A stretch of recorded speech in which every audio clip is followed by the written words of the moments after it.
$360 billion. That's the number we're talking about today. Not millions, not even regular billions. $360 billion gone in a single afternoon. And here's what makes that number even more staggering. Japan spent decades preparing for exactly this kind of disaster. They built seawalls, they ran evacuation drills, they had the most sophisticated earthquake early warning system on the planet. And it still wasn't enough. Not even close. The 2011 Tohoku earthquake and tsunami didn't just destroy cities, it destroyed our understanding of what prepared actually means. Welcome to the $360 billion tsunami, how 2011 redefined disaster economics. I'm Marcus Chen. And I'm Dr. Elena Vasquez. Today we're dissecting the most expensive natural disaster in human history, a catastrophe that combined a magnitude 9.1 earthquake, a tsunami with waves reaching 133 feet, and a nuclear meltdown that's still being cleaned up 14 years later. We're going to talk about the economics of catastrophe, how a single bad afternoon can reshape global supply chains, bankrupt insurance companies, and force an entire nation to rethink its relationship with nuclear power. And we're going to ask the uncomfortable question: could it happen again? Not in Japan, but anywhere. What does 2011 teach us about the vulnerabilities hiding in our own infrastructure? Buckle up. This one gets heavy. Let's set the scene. March 11th, 2011, Friday afternoon in Japan. What's happening? It's 2:46 p.m. local time. People are at work, kids are in school, fishermen are coming back to port. It's the end of a normal week in the Tohoku region, the northeastern coast of Japan's main island, Honshu. And then the ground starts shaking. Not just shaking, convulsing. The earthquake that struck 72 kilometers off the coast near the Oshika Peninsula was magnitude 9.0 to 9.1. That made it the largest earthquake ever recorded in Japan and the fourth largest in world history since modern seismography began in 1900. Help me understand what magnitude 9.1 actually means. I know it's logarithmic, but most people don't have an intuitive sense of scale. Okay, so here's a comparison. The 1994 Northridge earthquake that devastated parts of Los Angeles, that was magnitude 6.7. The Tohoku earthquake released roughly 600 times more energy than Northridge. The energy released was equivalent to about 600 million times the energy of the Hiroshima atomic bomb. That's not a number my brain can process. Here's another way to think about it. The earthquake was so powerful that it moved Japan's main island of Honshu 2.4 meters, almost 8 feet to the east. It shifted Earth's axis by somewhere between 10 and 25 centimeters. It literally changed the planet's rotation, shortening the day by 1.8 microseconds. The earthquake changed how fast the Earth spins. Correct. And it lasted approximately 6 minutes, which doesn't sound long until you've experienced even 30 seconds of severe shaking. 6 minutes of a magnitude 9.1 earthquake is an eternity. But here's what I don't understand. Japan is arguably the most earthquake-prepared country on Earth. They've been dealing with seismic activity for their entire history. Why was this one so devastating? 2 reasons. First, despite all their preparation, they didn't expect an earthquake this large in this location. Japanese seismologists had been monitoring a different fault segment that they thought was more dangerous. They had forecast a magnitude 7.5 to 8.0 earthquake for the Tohoku region, not a 9.1. That's a massive underestimation. It is. And there were scientists who had been warning about this. A handful of Japanese geologists had studied the 869 AD Jogan tsunami, a massive wave that inundated the Sendai Plain over 1,000 years ago. They were arguing that a similar event could happen again, but those warnings were largely ignored by officials responsible for earthquake hazard assessments. Wait, they had historical evidence of a massive tsunami hitting almost exactly the same area? Yes. The flooded areas in 2011 closely matched the extent of flooding from the 869 event, but the official hazard maps didn't account for it. The return period was thought to be 800 to 1100 years, and institutional inertia meant the warnings didn't translate into updated building codes or evacuation zones. That's the kind of thing that haunts you in hindsight. It haunts a lot of people. But here's the second reason the earthquake was so devastating. It wasn't just the shaking. The earthquake itself, while powerful, didn't cause that many direct deaths. Japan's building codes are among the best in the world. The structures held up remarkably well. Only about 100 people died from the earthquake directly. So if the earthquake didn't kill people, what did? The tsunami. 90% of the nearly 20,000 deaths were from drowning. The earthquake triggered a tsunami that defied almost every expectation. Talk me through the mechanics. How does an earthquake create a tsunami? So, the earthquake occurred at a subduction zone, where the Pacific tectonic plate is sliding beneath the Eurasian plate. When that much stress is released along a fault line that's roughly 500 kilometers long, the seafloor itself gets displaced vertically. Massive amounts of water get pushed upward, and that creates waves. And those waves travel outward from the epicenter. In incredible speeds. In deep water, the tsunami waves can travel at 700 kilometers per hour. That's about the cruising speed of a commercial jet. But here's the thing. In deep water, the waves are barely noticeable. They might only be a few inches high, spread over wavelengths of hundreds of kilometers. So ships at sea wouldn't even feel it passing underneath them. Exactly. The danger comes when the wave approaches shallow water near the coast. As the water depth decreases, the wave slows down, but its height increases dramatically. All that energy gets compressed into a smaller space. What was a gentle swell in deep water becomes a wall of water at the shoreline. How high were the waves in 2011? The maximum run-up height, that's how far the wave surges inland above sea level, reached 40.5 meters in Miyako City in Iwate Prefecture. That's 133 feet, the height of a 12-story building. A 12-story building made of water, traveling at highway speeds. And carrying everything it's already destroyed. Cars, boats, houses, debris. The tsunami wasn't just water. It was a moving wall of destruction. Near Sendai, the wave traveled up to 10 kilometers, 6 miles inland. It flooded approximately 561 square kilometers of land. How much warning did people have? This is where it gets tragic. The Japan Meteorological Agency issued a tsunami warning within 3 minutes of the earthquake. That's incredibly fast. But the initial warning underestimated the wave height. They predicted 3 to 6 meters. And they got 40 meters. Right. Residents of Sendai had only 8 to 10 minutes between the warning and the first wave arrival. Many people thought they were safe behind the seawalls. Japan had invested billions in anti-tsunami barriers up to 12 meters high along about 40% of its coastline. But the tsunami simply overtopped them. In some places, the waves collapsed the seawalls entirely. So people were making life or death decisions based on incomplete information. Tragically, yes. A government study found that in regions like Miyagi and Fukushima, only 58% of residents headed for higher ground immediately after the earthquake. Many assumed the tsunami would be like ones they'd experienced before, manageable. They underestimated their personal risk. There's something deeply human about that. We calibrate our expectations based on past experience. And past experience was the wrong teacher here. This was a 1,000-year event. Nobody alive had experienced anything like it. What was it like on the ground? Can you describe what witnesses saw? The video footage is haunting. You can find it online, and I'd encourage listeners to watch some of it, because it's nearly impossible to convey in words. The ocean first recedes dramatically. The water pulls back, exposing seafloor that's normally underwater. That's actually a warning sign that a major wave is coming. The calm before the storm. Then the wave appears on the horizon.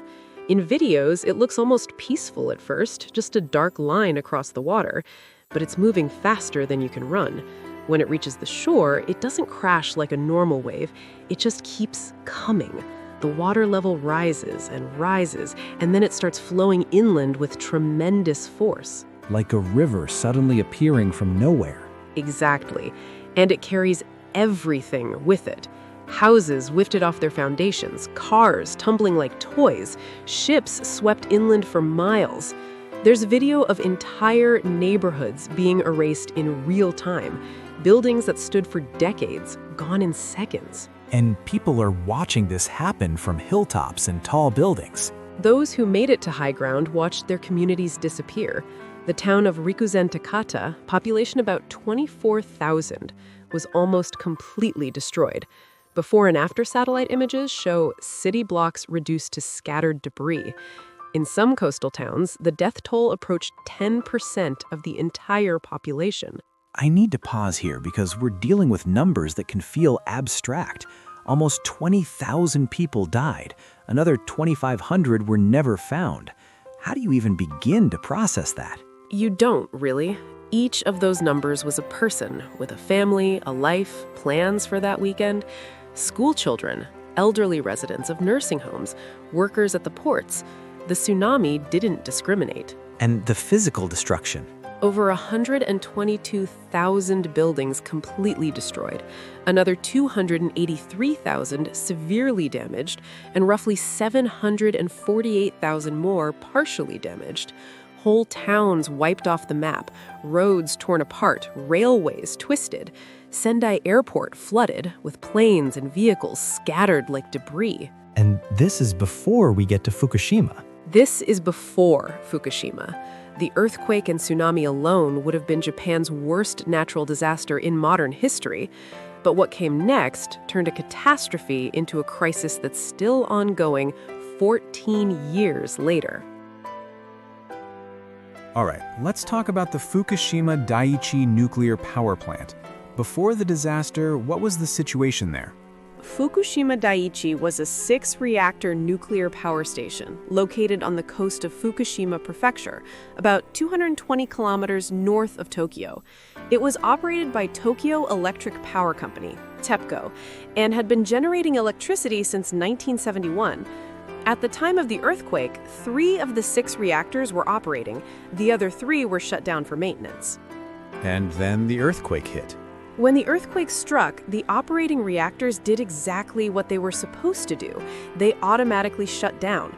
Control rods inserted into the reactor cores, stopping the nuclear chain reaction. This is called a scram, and it worked perfectly. So far, so good. But here's the thing. Even after a reactor shuts down, the nuclear fuel continues to generate heat from radioactive decay. It's less heat than during normal operation, but it's still substantial. You need to keep cooling the fuel for days, even weeks after shutdown. That requires electricity to power the pumps. And I'm guessing the earthquake affected the electricity supply.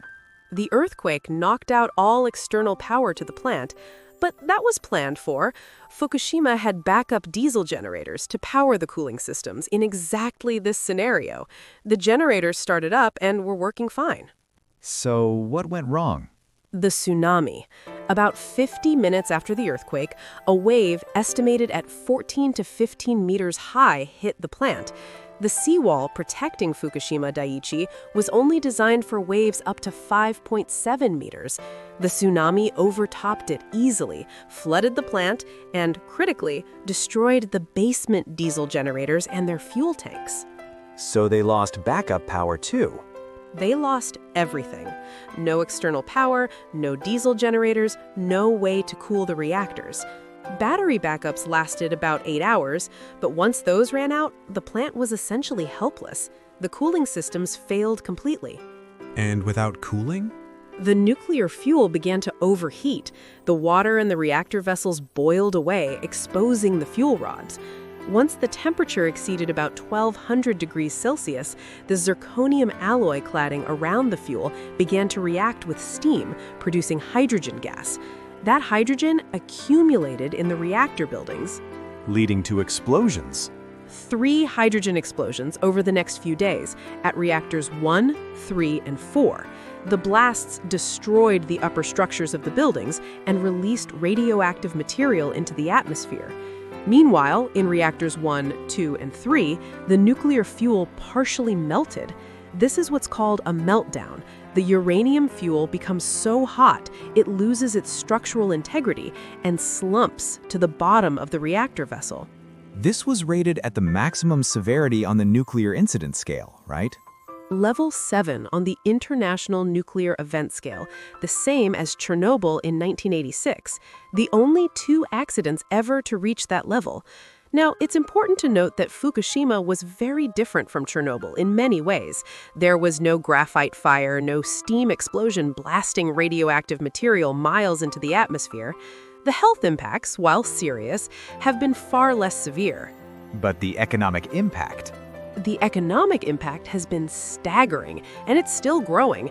This is where the disaster economics get really interesting and, honestly, kind of terrifying. Walk me through the costs. Let me break this down because the numbers are scattered across different categories and have been revised multiple times over the years. Initially, Japan's government estimated the total Fukushima cleanup and compensation costs at about 11 trillion yen, roughly $96 billion at the time. That seems like a lot. It was a lot. Then, in 2016, they doubled it to 21.5 trillion yen, about $187 billion. Then in 2019, a private think tank, the Japan Center for Economic Research, estimated the final costs could balloon to somewhere between 35 and 80 trillion yen. That's potentially $500 to $700 billion. $700 billion for a single nuclear accident? And that number will continue growing for decades. Let me explain where the money goes. First, you have compensation for evacuees. About 470,000 people were displaced by the triple disaster, many specifically because of the nuclear evacuation zones. TEPCO has paid out over $70 billion in compensation to individuals and businesses affected by the radiation releases. How long were people displaced? Many still are.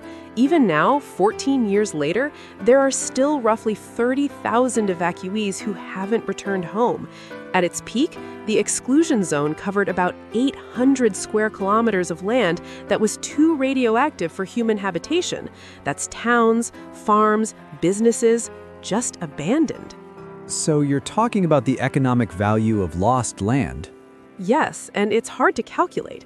How do you put a dollar value on someone's hometown, on the farm that's been in a family for generations, on the schools and temples and community centers? Some estimates suggest the total value of abandoned property exceeds $100 billion. What about the actual cleanup? The decontamination efforts have cost tens of billions of dollars. Workers literally scraped off topsoil from contaminated areas, bagged it, and stored it. There's now over 15 million cubic meters of contaminated soil in interim storage facilities throughout Fukushima Prefecture. Where does that soil eventually go? Great question. The interim storage is supposed to be temporary. The government promised to move it to a permanent location outside Fukushima within 30 years. But nobody has identified where that permanent location will be. Nobody wants it. NIMBY on a massive scale. Exactly. And then there's the reactor decommissioning itself, actually taking apart the reactors and disposing of the melted fuel. That's estimated at 8 trillion yen, about $70 billion, and will take 30 to 40 years to complete. TEPCO hopes to finish by 2050, but experts say that's optimistic. What makes it so difficult? Because some of the melted fuel, called corium, burned through the reactor pressure vessels and is now at the bottom of the primary containment structures. Nobody's ever had to retrieve fuel debris in this condition. They've used robots and muon imaging to try to locate exactly where the melted fuel is, but they still don't have a complete picture. And I assume you can't just send workers in there. The radiation levels in parts of those buildings would kill a human in minutes. Everything has to be done remotely, with robots and specialized equipment that often fails in the harsh radiation environment. They tried to develop robots specifically for this purpose, but the radiation destroys their electronics. So the technology to clean this up doesn't fully exist yet. Not in a proven form. They're essentially inventing the decommissioning process as they go. And meanwhile, the damaged reactors continue to require active cooling. Water is pumped through to keep the fuel debris cool, and that water becomes contaminated. Over the years, they've accumulated over 1.3 million tons of treated wastewater stored in tanks across the site. I remember controversy about plans to release that water into the ocean. Yes, the water is treated to remove most radioactive isotopes, but one, tritium, can't be easily filtered out. Tritium is a radioactive form of hydrogen, and it's very difficult to separate from regular water because chemically it behaves identically. The Japanese government approved plans to gradually release this water into the ocean starting in 2023, which caused significant opposition from neighboring countries and fishing communities. Is that safe? The scientific consensus is that at the concentrations involved, the release poses minimal risk. Tritium emits only low-energy beta radiation and has a relatively short half-life. Nuclear facilities around the world routinely release tritium-containing water, but public trust was severely damaged by how TEPCO and the government handled the initial disaster communications. So any decision faces skepticism. Let's talk about that trust issue, because it seems central to understanding the disaster's long-term impact. It's huge. Multiple investigations, including by the Japanese parliament, found significant failures in how TEPCO and government officials communicated during and after the crisis. Critical information was delayed or withheld. The radiation prediction system, SPEEDY, generated data showing which areas would be affected by radioactive plumes, but that information wasn't shared with local authorities for days. So people were making evacuation decisions without complete information. Right, and the investigations found that this wasn't just incompetence, there were systemic issues. The parliamentary report concluded that the accident was man-made, in the sense that it resulted from collusion between the government, regulators, and TEPCO in ignoring safety risks. They used the term regulatory capture, where the agency supposed to oversee the nuclear industry had essentially become an advocate for it. That's damning. It's a pattern we see in major industrial disasters. The regulators develop close relationships with the industries they oversee. There's a practice in Japan called amakudari, literally descent from heaven, where senior government officials retire into lucrative positions at the companies they used to regulate. This creates perverse incentives to downplay risks. And the consequence of that failure is measured in billions of dollars and thousands of displaced lives. And in Japan's entire energy policy. Before Fukushima, Japan had 54 operating nuclear reactors, providing about 30% of its electricity. After the disaster, all 54 were shut down For safety reviews. As of now, only a handful have restarted. Japan went from being heavily dependent on nuclear power to importing massive quantities of fossil fuels to compensate. Which has its own costs. Enormous costs.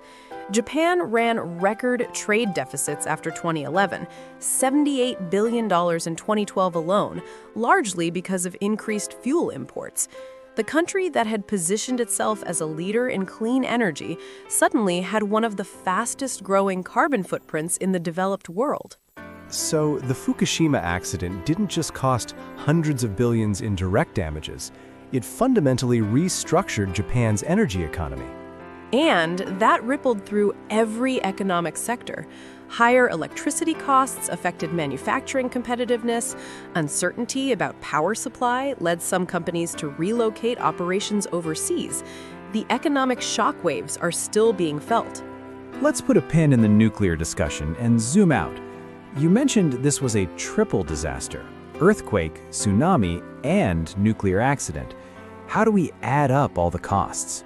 That's where the $360 billion figure comes from. It's an aggregate estimate of total economic losses from all three components of the disaster. Different sources give slightly different numbers depending on methodology, but the World Bank and other organizations have consistently cited the range of $235 billion to $360 billion for total direct damage. That makes it far and away the most expensive natural disaster in history. by a wide margin. For comparison, Hurricane Katrina, which was devastating to New Orleans and the Gulf Coast, cost about $125 billion in total damages. The 2011 Tohoku disaster cost roughly 3 times that. How is that possible? The U.S. economy is much larger than Japan's. Several factors.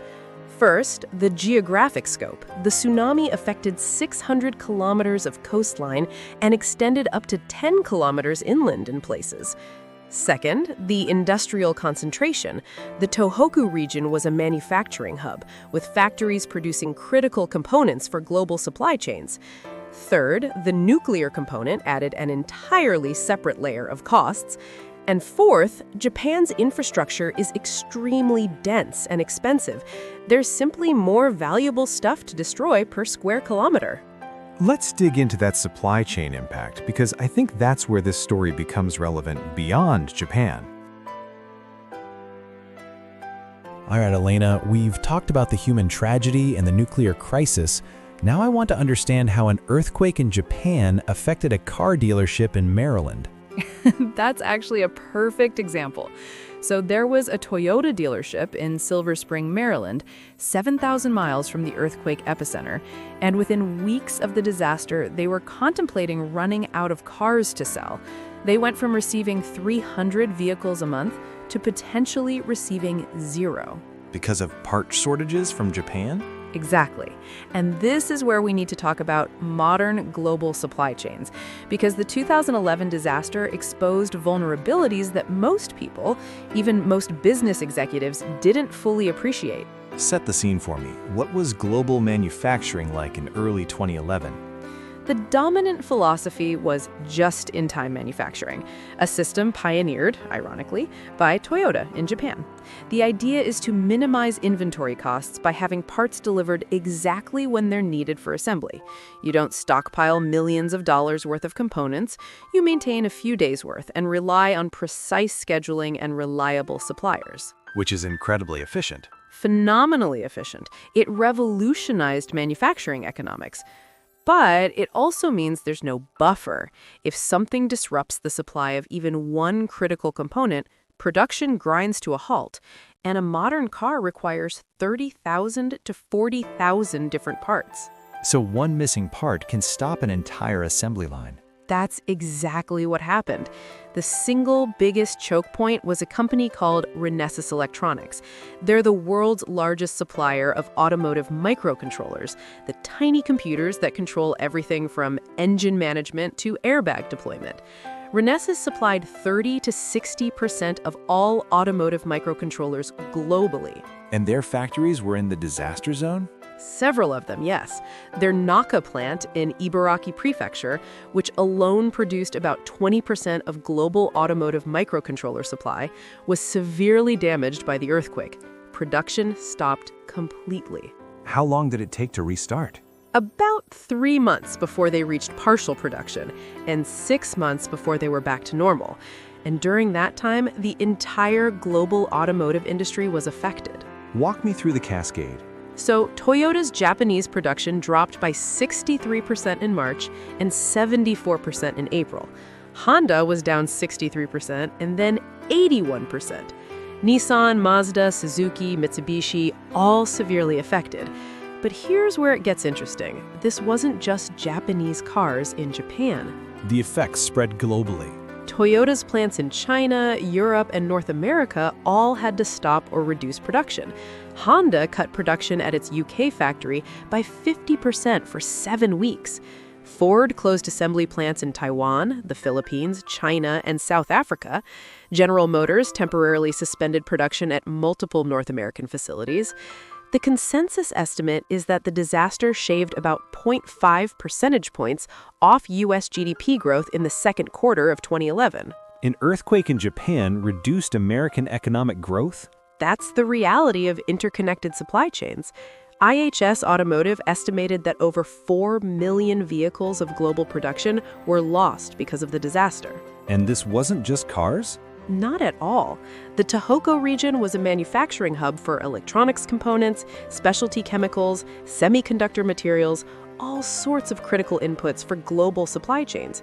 Japan supplied 60% of a critical resin used in microchip production. They produced essential components for flat panel displays, battery materials, specialty gases for semiconductor fabrication. So tech companies were affected too. Apple, Sony, Panasonic, Intel, everyone with supply chains touching Japan felt the impact. There were shortages of components for smartphones, laptops, gaming consoles. The hard drive industry was already strained, and the disaster made it worse. This raises an uncomfortable question. If one earthquake in one region can cause this much global disruption, what does that say about the resilience of our economic system? That's the question that 2011 forced everyone to confront. The pursuit of efficiency had created hidden fragility. Companies discovered that they actually didn't know their supply chains.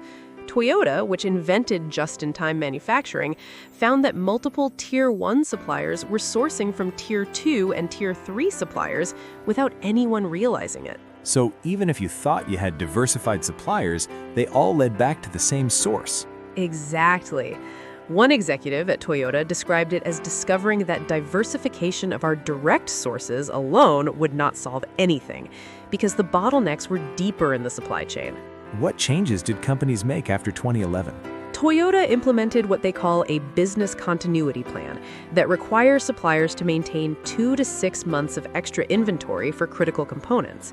They divided parts into categories by importance and developed alternative sourcing capabilities, the ability to switch production to backup facilities if primary sources are disrupted.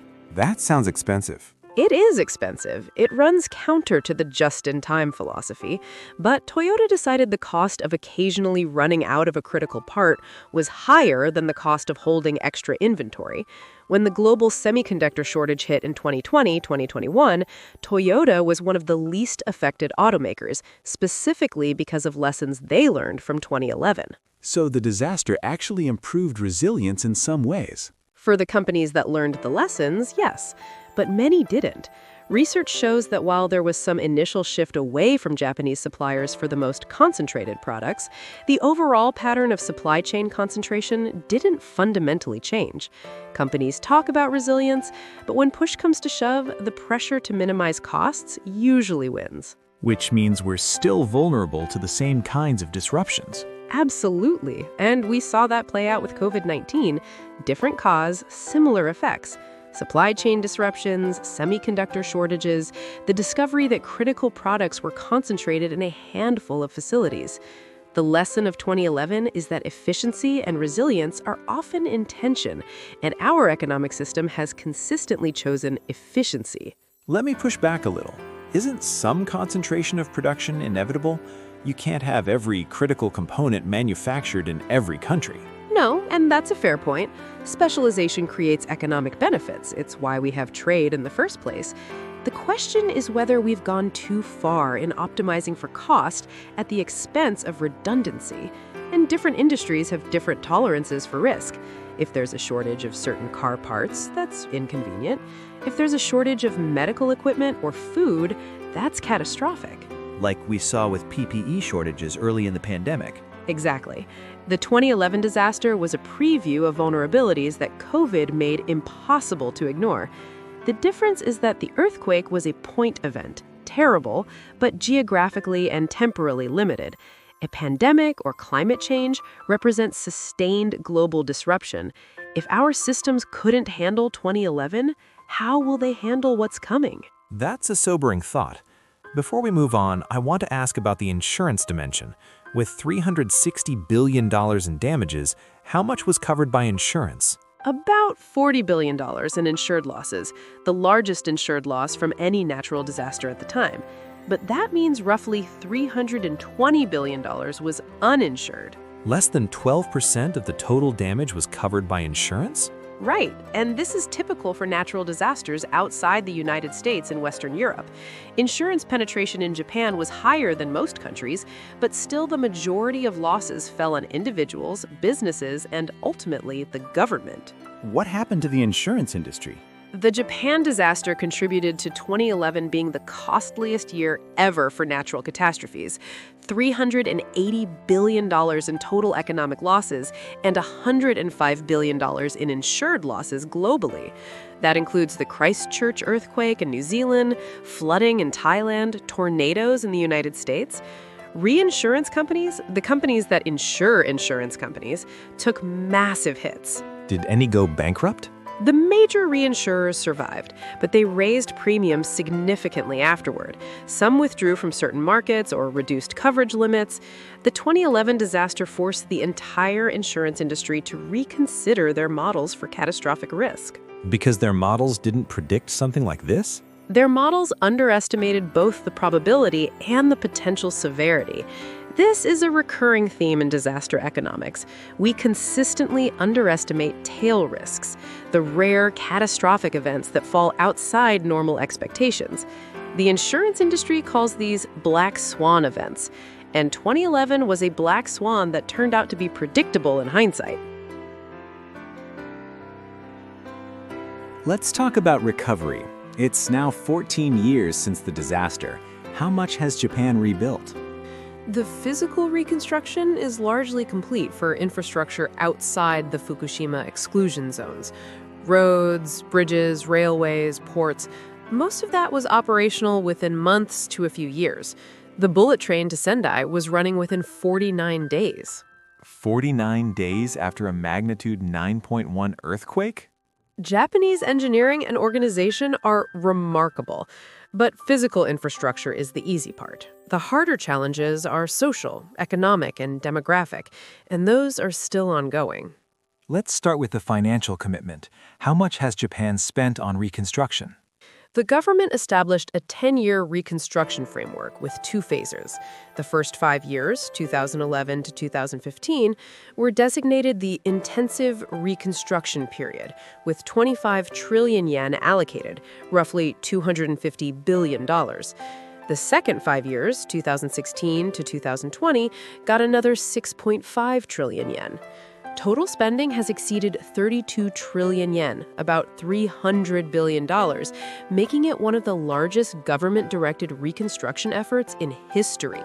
How does that compare to other disaster recoveries? It dwarfs them. U.S. spending on Hurricane Katrina recovery was about $120 billion over a decade. Japan committed more than twice that. Per capita, the spending is even more disproportionate. The Tohoku region has a population of only a few million. Where did the money come from? Largely from national government borrowing, but also from a special reconstruction tax. Japan added a 2.1% surcharge to income tax from 2013 to 2037, 25 years of additional taxation specifically to fund disaster recovery. Every Japanese citizen is paying for this disaster for a quarter century. That's the social compact. A disaster this large requires collective national response, but it also raises questions about intergenerational equity. Young people who weren't even born in 2011 will be paying these taxes well into adulthood. What has the money actually built? Most visibly, seawalls. Over 430 kilometers of new or rebuilt coastal protection structures. Some people call it the Great Wall of Japan. These walls are designed to protect against tsunamis up to 10 meters, which is classified as a level 1 hazard, the kind of tsunami that might occur once every 100 years. But the 2011 tsunami was 40 meters in some places. Right, and protecting against a level 2 tsunami, like 2011, was deemed impractical. You can't build a 40-meter seawall along the entire coastline, so the strategy is layered defense. Seawalls for the more frequent smaller tsunamis, plus evacuation routes and designated high ground for the rare catastrophic events. That's a philosophical shift, isn't it? From we'll engineer our way to safety to we'll minimize damage but accept some risk. Absolutely. The 2011 disaster humbled Japanese engineering culture. There's now greater acknowledgement that you can't protect against everything. The emphasis has shifted to resilience, the ability to survive and recover from disasters, rather than pure protection. What about housing reconstruction? About 145,000 new residences have been built or subsidized on higher ground. Many coastal communities were declared off-limits for residential construction. Entire towns were relocated, not just rebuilt in place, but moved to new sites at higher elevations. That must have been wrenching for communities. Incredibly so. These fishing villages had existed for generations. People had deep connections to specific locations, family graves, temples, community spaces. Relocating doesn't just mean new buildings. It means breaking and reforming social networks, losing access to familiar landscapes, starting over in an unfamiliar place. How have the communities fared? The results are mixed. Some relocated communities have maintained cohesion, neighbors moved together, community structures were preserved. Others fragmented. Older residents in particular have struggled. The stress of displacement, combined with loss of social connections, contributed to what Japan calls disaster-related deaths. People who survived the initial event but died prematurely from the accumulated trauma and stress. How many disaster-related deaths have there been? Over 3,700 as of recent counts, nearly equal to the death toll from Fukushima province in the initial disaster. These include suicides, stress-related illnesses, medical conditions that went untreated because healthcare facilities were destroyed or people lost access to care. Some researchers argue the true number is higher. So the disaster kept killing people for years afterward. This is a pattern we see in major disasters, but the prolonged nature of displacement after Fukushima has made it particularly severe. People living in temporary housing for years, uncertain when or if they'll return home, watching their former communities decay. That takes a psychological toll that shows up in mortality statistics. Speaking of demographic impacts, what's happened to the population of the Tohoku region? It's declined significantly, far beyond what would be explained by disaster deaths alone. Young people left and haven't come back. The region was already aging before 2011. The disaster accelerated that trend. Many coastal towns have lost 20 to 40% of their pre-disaster population. Because people chose not to return? Or couldn't return, or decided to relocate permanently. If you're a young family and your town was destroyed, do you wait 3 to 5 years for reconstruction, or do you move somewhere with jobs and schools and infrastructure? Many chose to move, and the towns they left behind are struggling with shrinking tax bases and aging populations. Is there economic activity in the region? Some. Construction was booming during the Reconstruction period. That brought jobs and money. Sendai, the regional capital, has actually grown, but the smaller coastal communities are in a more precarious situation. Fishing industries have partially recovered, but markets for Fukushima seafood remain depressed due to radiation concerns, even though testing shows the products are safe. The stigma persists. It does. This is true for agricultural products as well. Fukushima rice and produce have met all safety standards for years, but some consumers, both domestic and international, remain wary. Reputation damage is one of those indirect costs that's nearly impossible to calculate, but very real. How many countries still have import restrictions on Japanese food? It's decreased substantially. At the peak, 55 countries had restrictions. Now it's down to about a dozen, and most of those only affect products from specific areas. But China, South Korea, and Taiwan, significant markets, still have some restrictions in place. Let's talk about Fukushima specifically. What's the status of the evacuation zones? It's complicated. The original 20-kilometer exclusion zone around the plant has been progressively reduced as decontamination has lowered radiation levels. The government has lifted evacuation orders for many areas, and some residents have returned. But some is the key word. How many? In areas where evacuation orders have been lifted, return rates are often around 30 to 40%, and those who return are disproportionately elderly. Younger residents, families with children, they're much less likely to come back. This creates communities that are demographically unbalanced and economically unsustainable. What about the areas that are still evacuated? About 300 square kilometers remain designated as difficult-to-return-to zones, where radiation levels are still too high. These areas may not be habitable for decades. Towns like Futaba and Okuma, closest to the plant, are essentially abandoned. The buildings still stand, but they're decaying, claimed by vegetation, inhabited by wild boar and other animals. Ghost towns. Literal ghost towns. There's something eerie about seeing relatively modern infrastructure, convenience stores, schools, homes, completely empty and deteriorating. Time stopped there in March 2011, and nature is reclaiming the space. Is there any plan to ever make those areas habitable again? The government's official position is that residents will eventually be able to return, but there's no specific timeline. Some researchers argue that certain areas will never be safe for permanent habitation, or at least not within our lifetimes. Radioactive cesium-137, which is the primary contaminant of concern, has a half-life of 30 years. It will take centuries for it to decay to negligible levels in the most contaminated areas. So we're talking about a permanent loss of territory. In practical terms, yes, and that's unprecedented for a developed nation in peacetime. Japan hasn't lost sovereign territory, but it has lost usable territory. How do you put a value on that? Is there anything comparable elsewhere? Chernobyl is the closest comparison. The exclusion zone there covers about 2,600 square kilometers in Ukraine and Belarus, larger than Fukushima's restricted areas. It's been nearly 40 years since that accident, and the zone remains largely uninhabited. Some elderly residents have returned illegally, and there's now tourism, but it's not a normally functioning area. I want to come back to the economics for a moment. You mentioned the $360 billion total cost estimate. Is that figure still accurate, or has it grown? It depends on what you include. The $360 billion figure is generally considered the total direct economic damage from the earthquake, tsunami, and nuclear accident.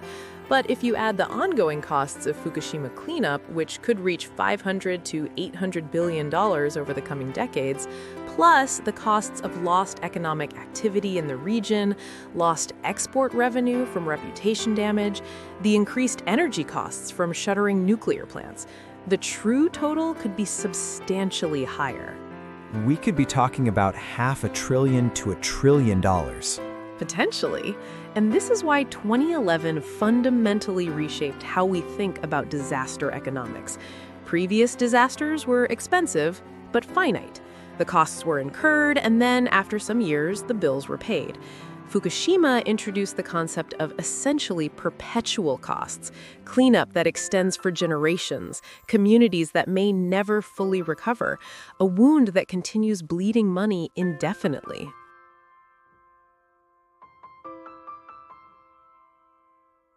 Let's pivot to the broader implications. What does the 2011 disaster teach us about vulnerability in other parts of the world? I'd argue the most important lesson is humility. Japan was the most prepared country on Earth for this type of disaster. They had the best earthquake building codes. They had tsunami warning systems. They had seawalls. They had evacuation drills.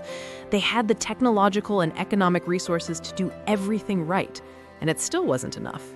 So if Japan couldn't protect itself, what chance does anyone else have? That's exactly the question.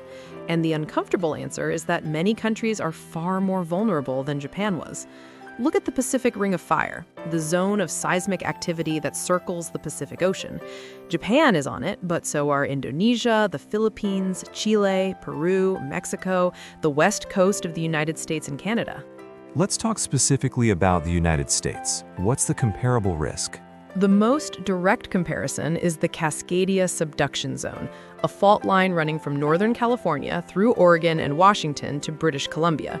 It's a similar geological setting to what caused the 2011 Tohoku earthquake, an oceanic plate subducting beneath a continental plate, building up stress that will eventually release catastrophically. How often do major earthquakes happen there?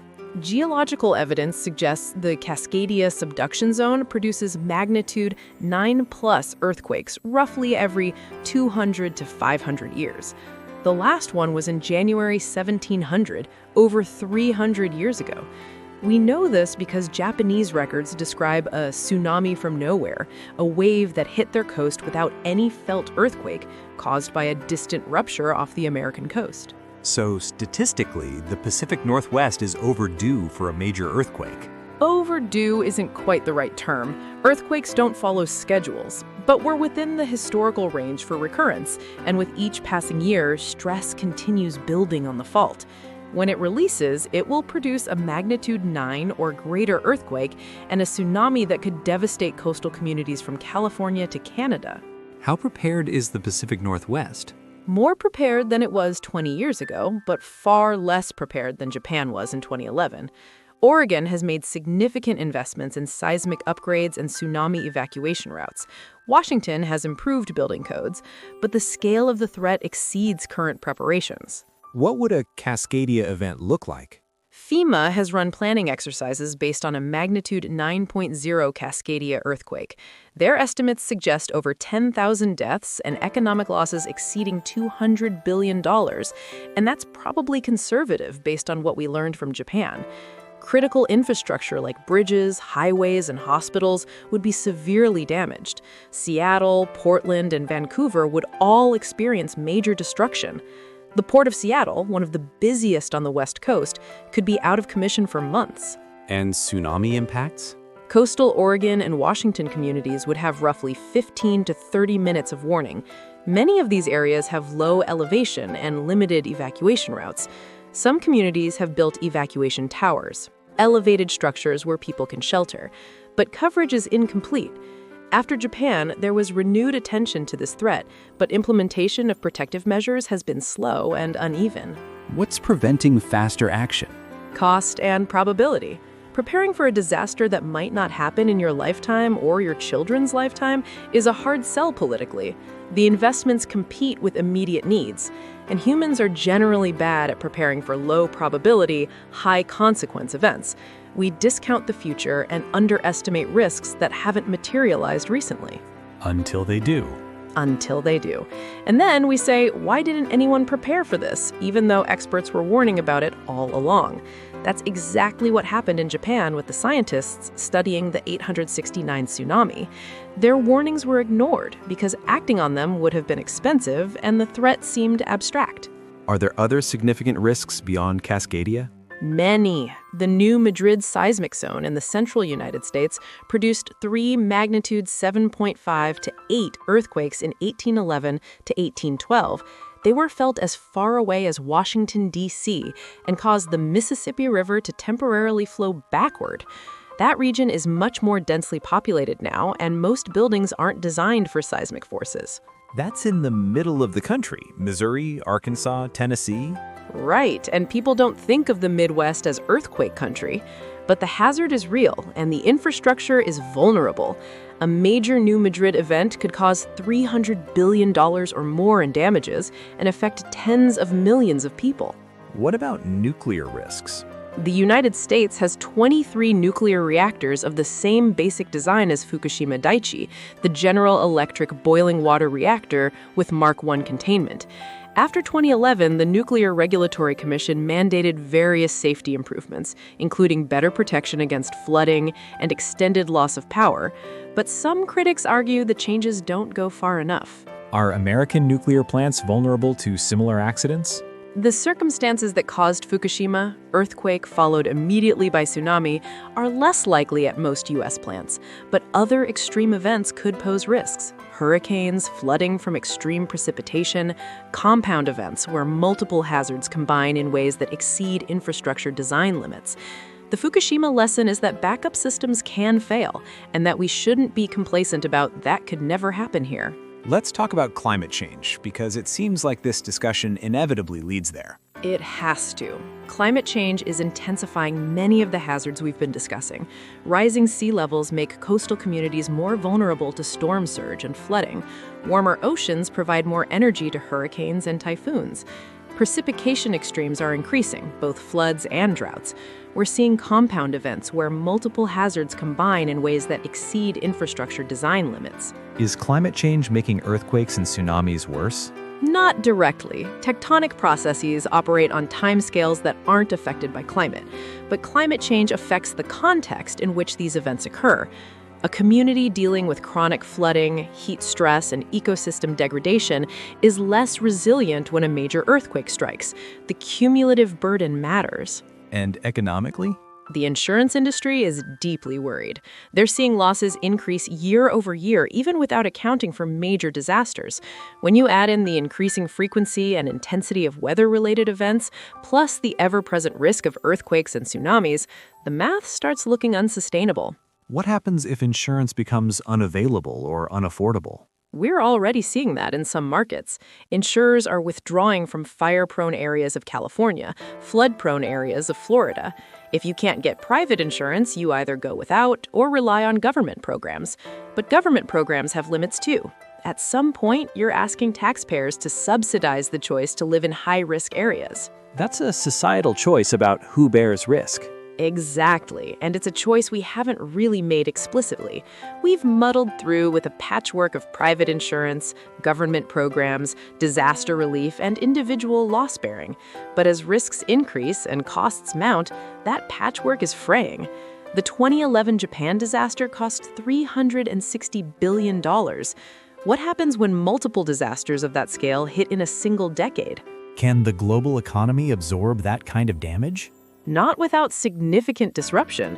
And this isn't hypothetical. We've already seen years with $200+ billion in natural disaster losses. Climate modeling suggests these years will become more frequent. At some point, we're talking about structural impacts on economic growth, not just temporary setbacks. This is getting pretty grim. Is there any good news? I'm supposed to be the expert, not the optimist, but yes. The good news is that we know a lot more now than we did in 2011. We understand supply chain vulnerabilities better. We've improved building codes and early warning systems. We're developing better tools for risk modeling and disaster response. And we've seen what's possible when a society commits to rebuilding. That's the most hopeful part of the Japan story. Despite unimaginable devastation, despite ongoing challenges, Japan rebuilt. Communities came together. People helped each other. The famous Japanese social cohesion, the fact that there was no looting, that people queued orderly for food and water, even in desperate circumstances, showed the best of human nature. There's something to be said for that. There is. Disasters reveal character of individuals, communities, and societies. Japan's response wasn't perfect, but it demonstrated resilience in the deepest sense, the capacity to absorb a terrible blow and continue functioning. For our final stretch, I want to zoom out and think about what 2011 teaches us about the economics of catastrophe more broadly. How should we think about pricing and preparing for these risks? That's really the central question, and one that economists, insurers, and policymakers are still grappling with. Let me offer a framework. We can think about disaster economics in 3 phases: mitigation before the event, response during the event, and recovery afterward.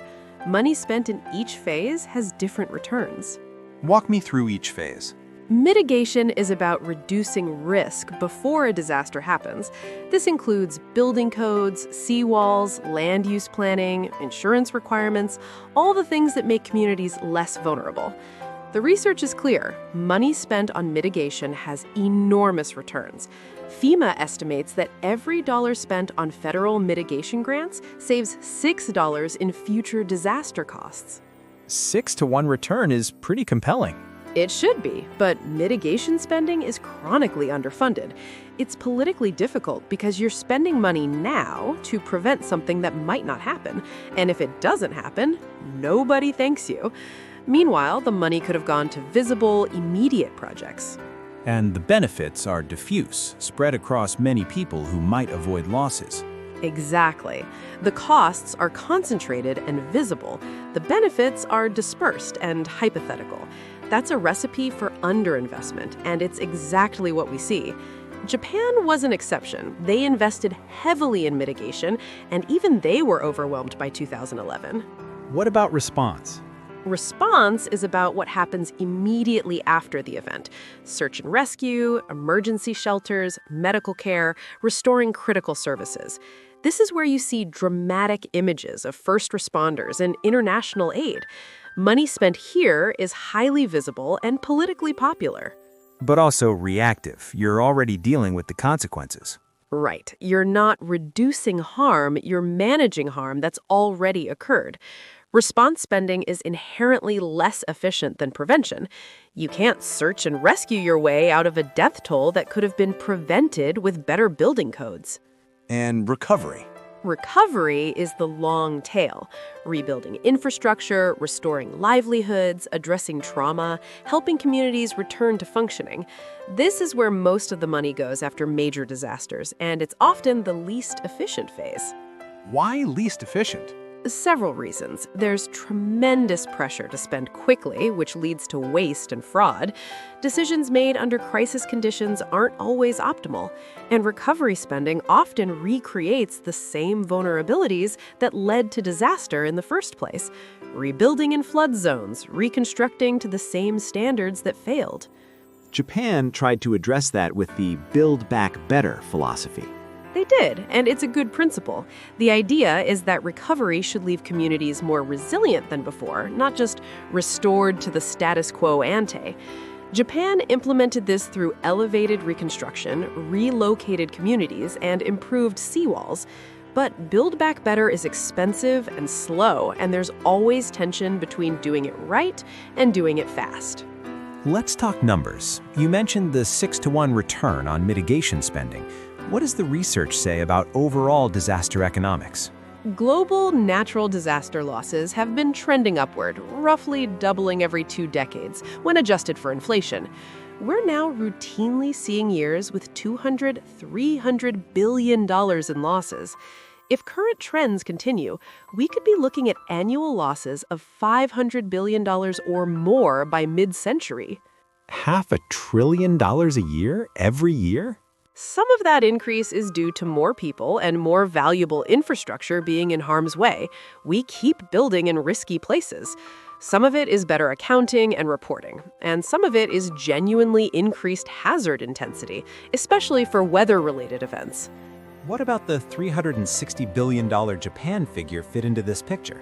It was an outlier, a catastrophic event that exceeded normal expectations. But outliers happen, and they're happening more frequently. The fact that the costliest natural disaster in history occurred in one of the best prepared nations should give everyone pause. It suggests that our current approaches to risk management are inadequate for the scale of threats we face. What would adequate look like? That's the multi-trillion-dollar question. At minimum, it would involve significantly higher mitigation spending, investing in infrastructure hardening, land use reform, and ecosystem restoration that reduces hazard exposure. It would mean reforming insurance markets to better price risk and discourage development in high-hazard areas. It would require integrating disaster risk into economic planning at every level. That sounds like a massive undertaking. It is, and there's no political constituency for it. Disaster preparedness is the ultimate prevention doesn't make the news problem.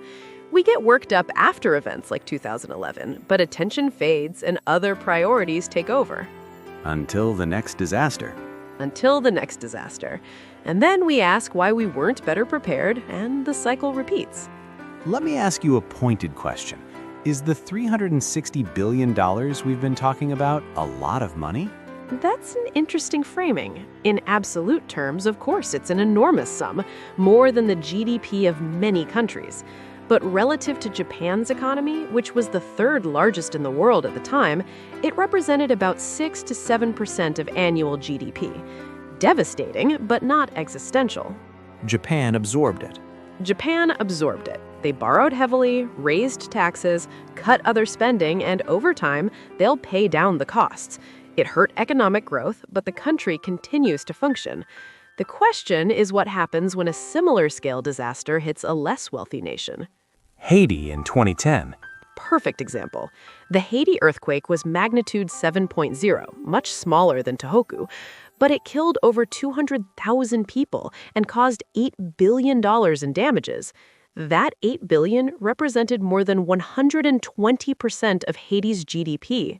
The country was essentially destroyed economically and hasn't fully recovered 15 years later. So the same physical phenomenon has completely different economic impacts depending on where it occurs. Precisely. Disaster economics isn't just about the hazard, it's about the interaction between hazard and vulnerability. A wealthy country with strong institutions can absorb a massive blow. A poor country with weak institutions can be devastated by a much smaller event. This is deeply inequitable, and it's getting worse as climate change intensifies hazards in regions that are least able to cope. What can be done about that inequity? International mechanisms for risk sharing, essentially wealthier nations helping poorer ones prepare for and recover from disasters. There are some programs along these lines: the Global Facility for Disaster Reduction and Recovery, various UN initiatives, insurance pools for the Caribbean nations, but the scale of funding is orders of magnitude below what's needed. Is there political will for that kind of global cooperation? If the past few years are any indication, global cooperation is getting harder, not easier. Nationalism is on the rise. International institutions are under strain. The tragedy is that disaster risk doesn't respect borders, and addressing it effectively requires coordination that current political trends are making more difficult. That's a sobering note. Let me ask one final question. If you could ensure that one lesson from 2011 is remembered and acted upon, what would it be? I would want people to understand that disasters aren't acts of God. They're the collision between natural hazards and human choices. The earthquake was natural, the tsunami was natural, but the death toll, the economic losses, the nuclear crisis, those were shaped by decisions humans made about where to build, how to build, what risks to accept, and what warnings to ignore. We have agency. We have tremendous agency. We could build communities that are far more resilient than they are today. We could invest in mitigation and accept short-term costs for long-term safety. We could reform insurance and planning to discourage risky development.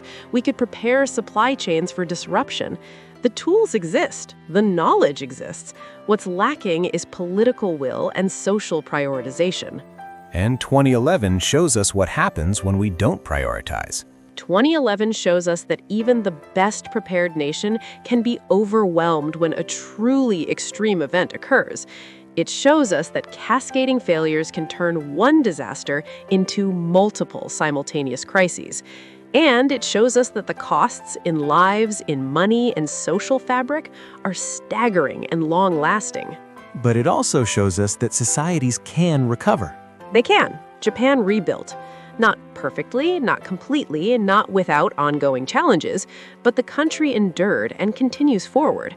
That's the human story within the economic story. Resilience, adaptation, and the determination to continue in the face of catastrophe. If 2011 teaches us anything about economics, it should be that investing in that resilience before disaster strikes is the best bargain available.